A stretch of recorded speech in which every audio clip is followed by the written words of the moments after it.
Hello Brian, আজকে আমি রান্না করব মোচার ঘন্ট। মোচার ঘন্ট রান্না করার জন্য এই মোচাগুলো আমি নিয়েছি। মোচাগুলোর খোসা ছাড়িয়ে একে একে বেছে নিচ্ছি।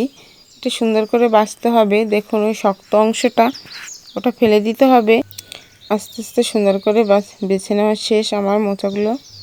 আমি এরপরে এতে আলু দেবো। এর জন্য আলুগুলো টুকরো টুকরো করে কেটে নিয়েছি। এগুলো ছোটো ছোটো চোখো চোখো টুকরো টুকরো করে কেটে নিয়েছি। দেখুন আমার আলু কাটা শেষ। আমি এবার মোচা কাটবো। মোচাগুলো সুন্দর কুচু কুচু করে কাটতে হবে।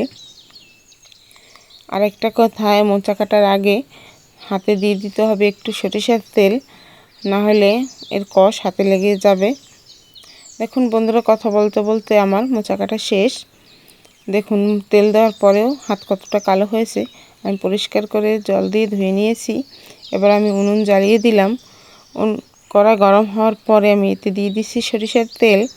সরিষার তেল গরম হওয়ার পরে আমি এতে কিছু গোটা মশলা দিয়ে দেব। তেজপাতা, দারুচিনি, গোটা জিরে আর এলাচ।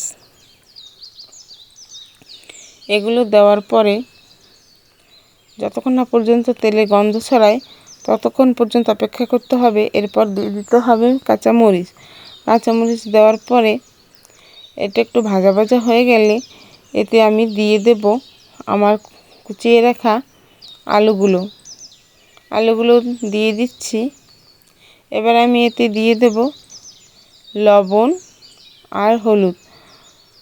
দেখুন হলুদ লবণ আমার দেওয়া শেষ। এবার আমি আস্তে আস্তে সুন্দর করে নাড়িয়ে লাল লাল করে ভেজে নেব। দেখুন লাল লাল করে ভাজা হয়ে গেছে। আমি এবার এতে মোচা দিয়ে দিচ্ছি। এই মোচা আপনারা নিরামিষ বা আমিষ যেভাবেই রান্না করেন না কেন, এটা খেতে কিন্তু দুর্দান্ত স্বাদ হয়।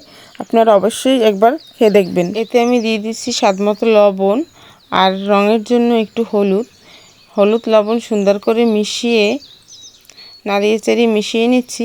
এরপর দিয়ে দিলাম ঢাকা দিয়ে ততক্ষণ অপেক্ষা করতে হবে যতক্ষণ না সিদ্ধ হয়। দেখুন বন্ধুরা, সিদ্ধ হয়ে গেছে। এবার আমি ঢাকাটা উঠিয়ে সুন্দর করে নাড়িয়ে চাড়িয়ে এগুলোকে, যতক্ষণ এর ভিতর জল থাকবে ততক্ষণ নাড়িয়ে চাড়িয়ে এগুলোকে একদম কষা কষা করে নিতে হবে। কষা কষা হয়ে গেছে দেখুন। এবার আমি এতে একটু গরম মশলার গুঁড়ো আর জিরের গুঁড়ো দিয়ে দিয়েছি।